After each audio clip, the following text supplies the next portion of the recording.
Let's talk about Disney Pixar's Lightyear, what works, what doesn't, and does this movie add anything of value to the Pixar theory? Hey guys, I'm McGann, this is the Fangirl, and I want to know if I'm the only person feeling like Lightyear was just not a very good move for Pixar. Oh, and don't worry, I will warn you before I give out any big plot spoilers. But to be frank about it, Pixar films have been on a huge decline lately, and their stories, details, and heartfeltness have been severely lacking for years now. And when I say heartfelt, I do not mean killing off characters and creating needless tearjerkers like Bing Bong's death.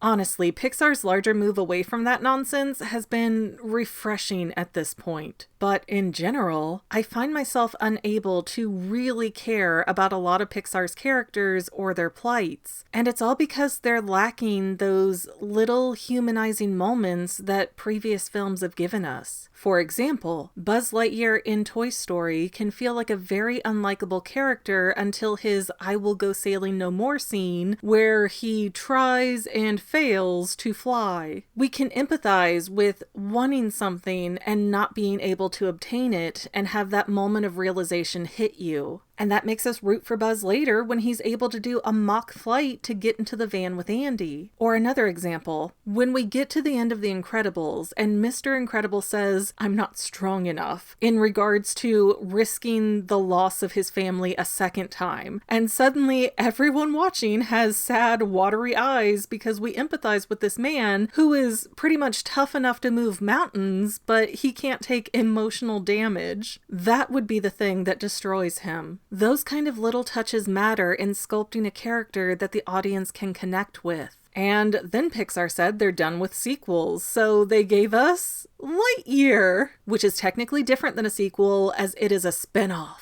And there are certainly some oddities with this movie. First and foremost, visually, the film is gorgeous. The animators did a phenomenal job. And there are many references from the Toy Story franchise subtly sprinkled into the film, and it's done in a way that's easy to miss if you haven't seen the films recently. So it is neat in that regard to see the way that Lightyear is compatible to the toy line in Toy Story. But let's also be real here. Even though Toy Story is a movie that appeals to children and adults and senior citizens and teenagers and just everyone, aliens with purple hats, everybody. But really, the targeted age for Toy Story is roughly 5 to 10-year-old kids. And Lightyear feels much more mature than that age bracket. I mean, I can and do watch Disney movies all day, and even I struggled to not get bored with Lightyear. The film really felt much more adult while also pulling every punch to keep a PG rating. So the movie ends up being in this awkward cross between Alien Covenant meets Captain Marvel. Except in Lightyear, the story and the characters are both so bland that it's really hard to feel invested in any part of it. There is a plot twist in the film, but aside from that, the script is so basic and predictable that it's just not very fun to watch. Then the characters all have what I can only describe as forced flavor added to them, which means the writer's room basically went, what annoying quirks can each of these characters have to teach Buzz a lesson about teamwork? And it's pretty bad when there are 4 human characters consistently on screen, and the only one with any personality, humor, or wit is the robotic cat Socks. What's worse for me, though, is that Lightyear creates so many gaps in Toy Story. In fact, other than some opening text at the start of the movie that says something like, "This was a kid named Andy's favorite movie," there is no reference to the Toy Story franchise. However, in the first Toy Story movie, where Andy actually gets the Buzz Lightyear action figure, Andy is supposed to be 6 years old. And just to state my objection to this, that is Andy's official age that keeps popping up, but I have a 6-year-old myself, and I highly disagree that that is the age of Andy. I personally see him more 8 or 9 years old myself because of his height, tone, clarity of voice, and the fact that the term since kindergarten is used as a way to measure time. And come on, a 6-year-old is still kindergarten age. But at age 6, I took my son Archer to go see Lightyear on his birthday, and he was consistently scared throughout the movie. So in no way would I expect this to be a film in the Pixar verse that would warrant these bulky, chunky, childlike toys to hit shelves. If anything, I would envision Lightyear warranting toys that were smaller action figures with more meticulous accessories, which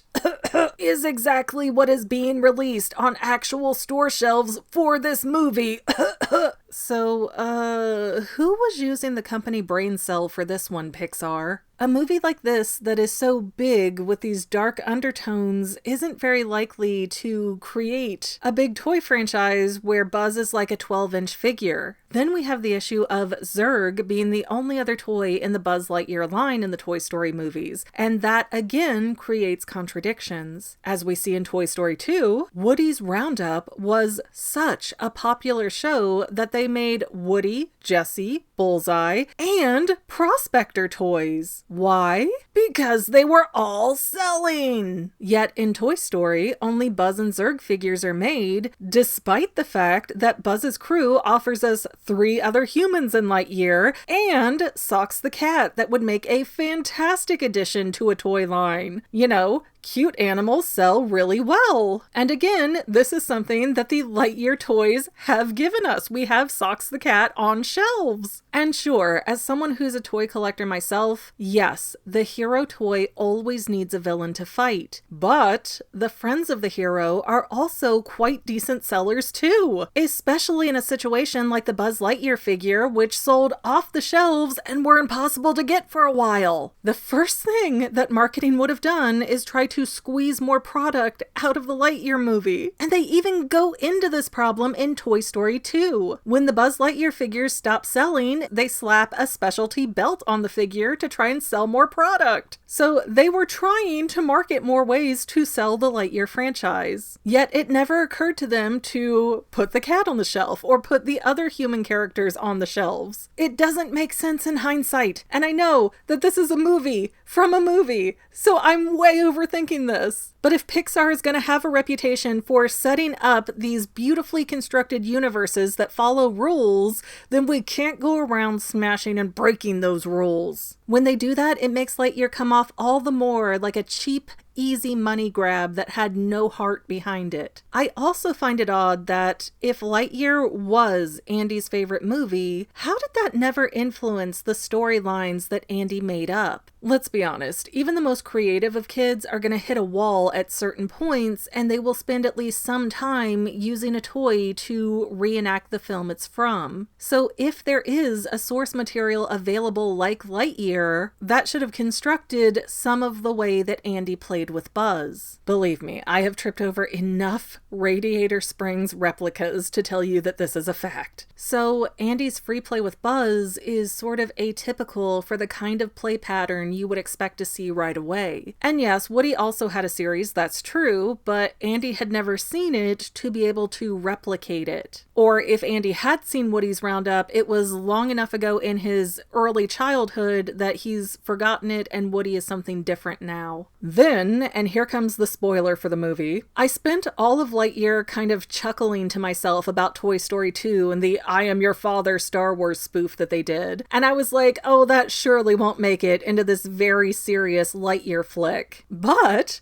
the big Lightyear plot twist does involve Zurg opening himself up and an older looking Buzz coming out, to which Buzz says, "Father?" And I almost had a heart attack that the movie was going in that direction. But alas, no. It was just Buzz from the future trying to travel backwards in time, and while it was an okay twist, I don't feel like that storyline really fulfilled itself in a gratifying way. Like all time travel films, if you're not mindful about how you handle things, the whole plot caves in on itself. But for now, I'll leave the spoilers at that. Oh, and for how this movie fits into the Pixar theory, that's easy. It's still 100% part of the Toy Story universe because it's supposed to be an actual movie in this meta insanity. So Lightyear exists only as an extension of Toy Story, something that goes on in that world, not something separate from it. Meaning, however Toy Story works in the Pixar theory, that's exactly where Lightyear falls too. But sincerely, for a studio that is so well known for details, Pixar really seems to have thrown in the towel on keeping up with the details that have made their films so great and endearing. Yes, films like Turning Red and Luca are pretty fun, and they're gorgeous, and there's nothing wrong with doing some movies like that, but Pixar's overall storytelling quality is slipping further and further with each new release. And it makes me worry for the future of that company, and more so, the quality of movies that they'll be releasing. Pixar really needs to course correct and understand what makes their films fantastic. It's not pretty animation or reselling familiar characters. It's taking unlikely viewpoints and giving them a very humanizing touch. I don't think Lightyear managed to achieve that or figure out what audience it wanted to appeal to. And so the film feels lackluster and messy because of that absence of clarity. But how did you feel about the Lightyear film? Was it your cup of tea or a waste of your time? Let me know in the comments, and remember, I might be overthinking it, but that's literally my job.